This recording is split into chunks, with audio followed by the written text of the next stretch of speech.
नमस्कार, मैं हूं दिव्या और आप देख रहे हैं आंखें न्यूज 24। आइए सबसे पहले नजर डालते हैं आज के मुख्य समाचारों पर। नमस्कार, मैं हूं दिव्या और आप देख रहे हैं आंखें न्यूज 24। बिहार के पूर्व उप मुख्यमंत्री स्वर्गीय सुशील कुमार मोदी का आज राजकीय जयंती समारोह सुशील कुमार मोदी स्मृति पार्क राजेंद्र नगर में आयोजित किया गया। सुशील कुमार मोदी स्मृति पार्क का इस मौके पर मुख्यमंत्री नीतीश कुमार ने अनावरण किया। इस मौके पर बिहार के उप मुख्यमंत्री सम्राट चौधरी, बिहार सरकार के कई मंत्री मौजूद थे। सुशील कुमार मोदी की पत्नी भी इस मौके पर मौजूद थी। वहीं मोदी स्मृति पार्क में पूर्व मुख्यमंत्री स्वर्गीय सुशील कुमार मोदी की जयंती समारोह में मुख्यमंत्री शामिल हुए। मुख्यमंत्री ने स्वर्गीय सुशील कुमार मोदी के आदमकद प्रतिमा का अनावरण किया। आदमकद प्रतिमा पर पुष्प अर्पित कर भावभीनी श्रद्धांजलि दी। इस मौके पर कई मंत्री, विधायक और कई विशिष्ट अतिथि भी शामिल हुए। इस दौरान मुख्यमंत्री ने स्वर्गीय सुशील कुमार मोदी के तैलचित्र पर पुष्प अर्पित कर उन्हें श्रद्धांजलि दी। नमस्कार, मैं हूं दिव्या और आप देख रहे हैं आंखें न्यूज 24। बिहार के उप मुख्यमंत्री सम्राट चौधरी ने प्रेस कॉन्फ्रेंस करते हुए कहा कि प्रगति की बैठक पीएम मोदी के लेवल पर पूरे राज्य के चीफ सेक्रेटरी भी मौजूद रहे हैं। वहीं इस बैठक में पूरे देश में जितनी परियोजना चल रही है उसकी समीक्षा की गई है। सम्राट चौधरी ने पीएम मोदी को धन्यवाद देते हुए कहा कि बिहार जैसे राज्य को अभी 7.5 लाख करोड़ की योजना चल रही है।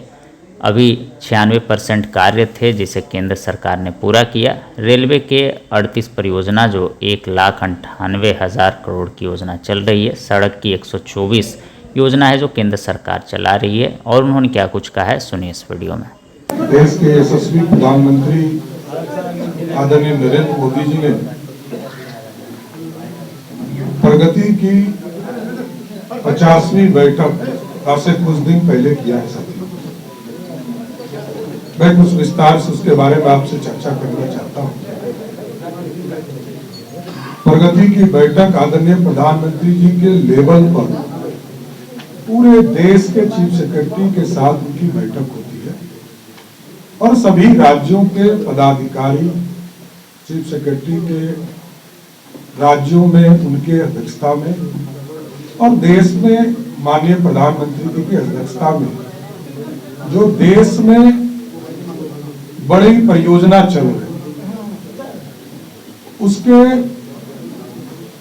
उसकी समीक्षा करने का काम कर रहे हैं। क्योंकि यह देखा गया था, कांग्रेस का शासनकाल हो, यूपीए का शासनकाल हो, यूनाइटेड फ्रंट की सरकार हो या लंबी आजादी के बाद कई सरकारें नहीं, जब सिर्फ अटकाना और भटकाने करने का काम सरकारें किया करती थी और योजना शुरू करके उसको छोड़ दिया। लेकिन मैं धन्यवाद देना चाहता हूं आदरणीय प्रधानमंत्री नरेंद्र मोदी जी को।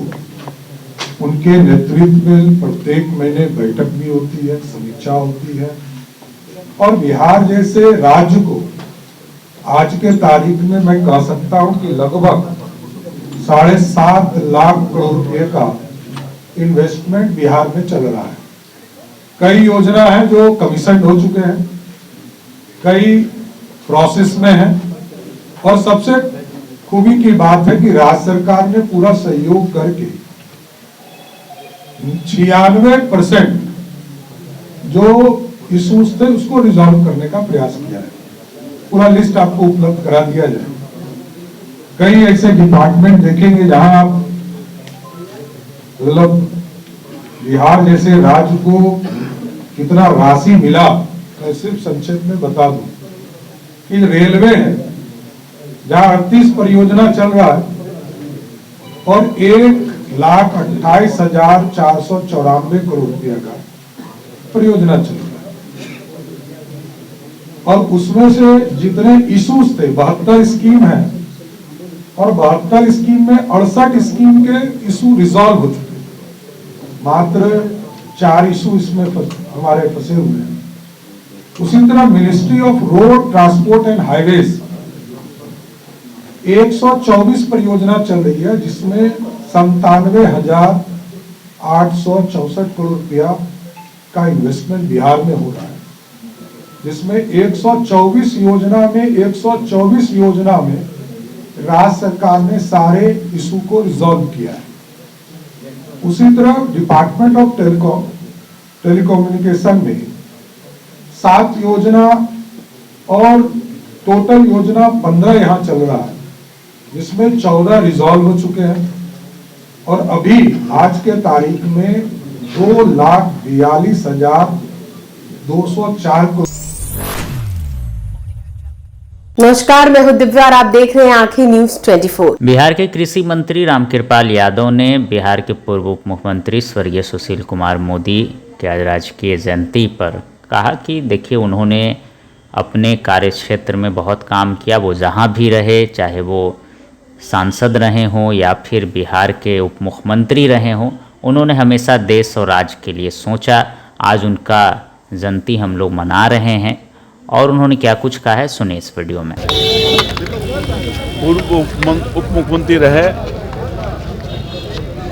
और भारतीय जनता पार्टी के वरिष्ठ नेता प्रतिपक्ष के रूप में विधानसभा, विधान परिषद में, राज्यसभा, लोकसभा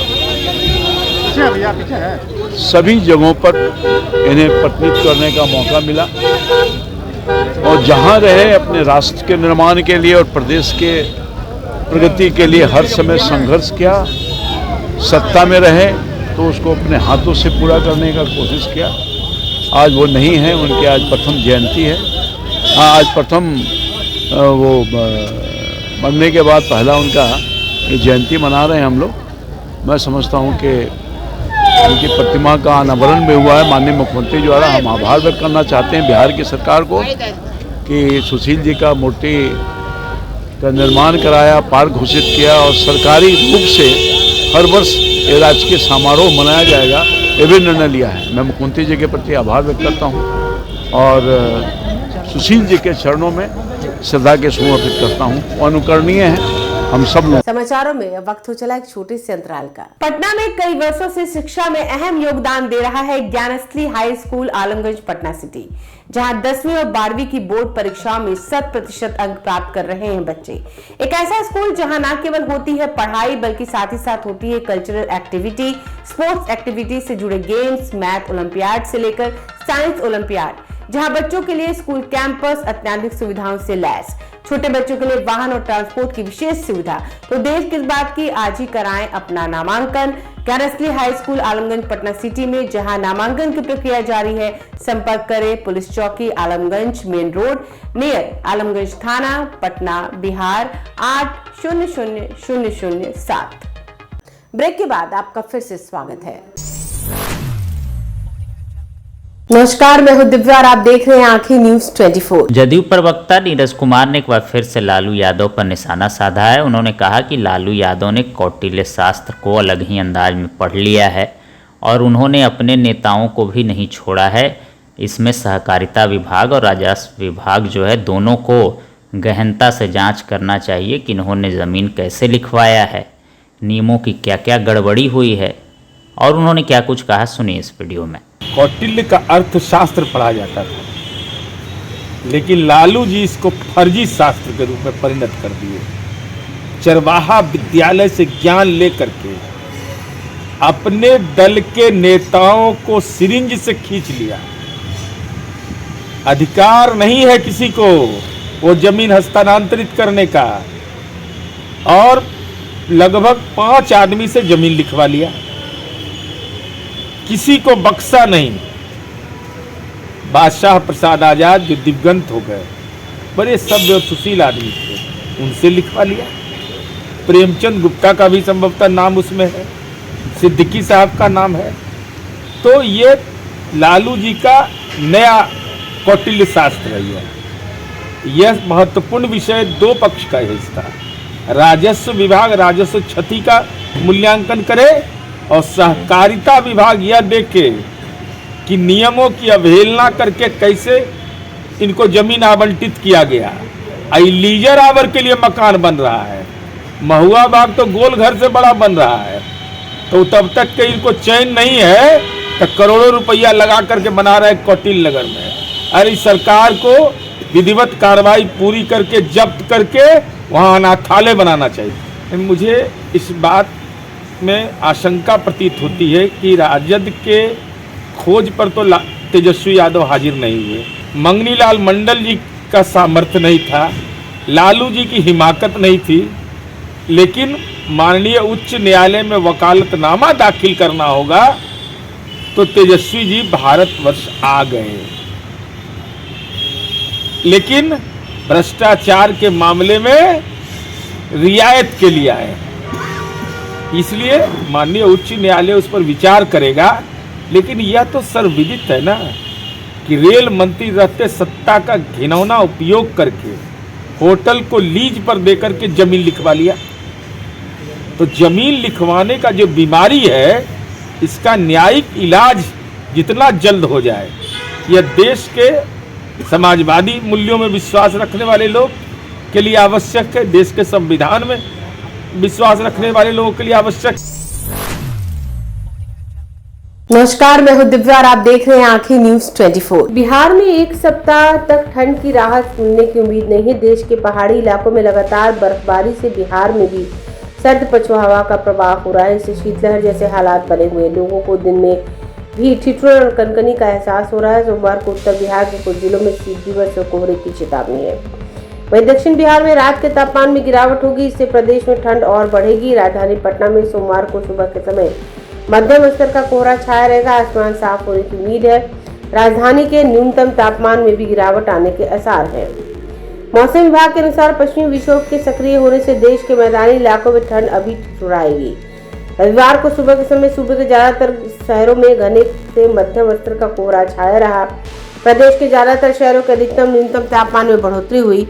बिहार का न्यूनतम तापमान 8.2 से 14.5 और अधिकतम 13 से 19 डिग्री के बीच रहा। सबसे कम तापमान 8.2 छपरा और सबसे अधिक तापमान 19.5 शेखपुरा में दर्ज किया गया। वहीं सुबह के समय सबसे कम दृश्यता 50 मीटर वाल्मीकि नगर रही। राज्य भर में 8 से 12 किलोमीटर की रफ्तार से बर्फीली हवाएं चली।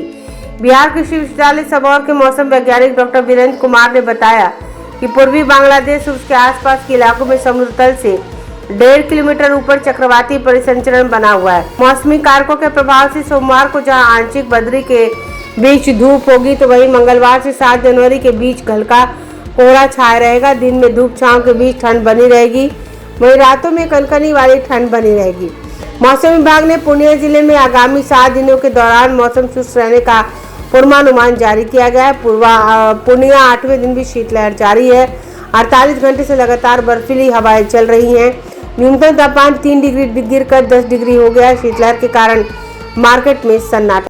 अगर आपने अभी तक हमारे चैनल को सब्सक्राइब नहीं किया है तो हमारे चैनल को जल्द से जल्द सब्सक्राइब करें, लाइक करें और शेयर करें। देश और दुनिया की तमाम खबरों को देखने के लिए लगातार देखते रहें आंखें न्यूज़ 24।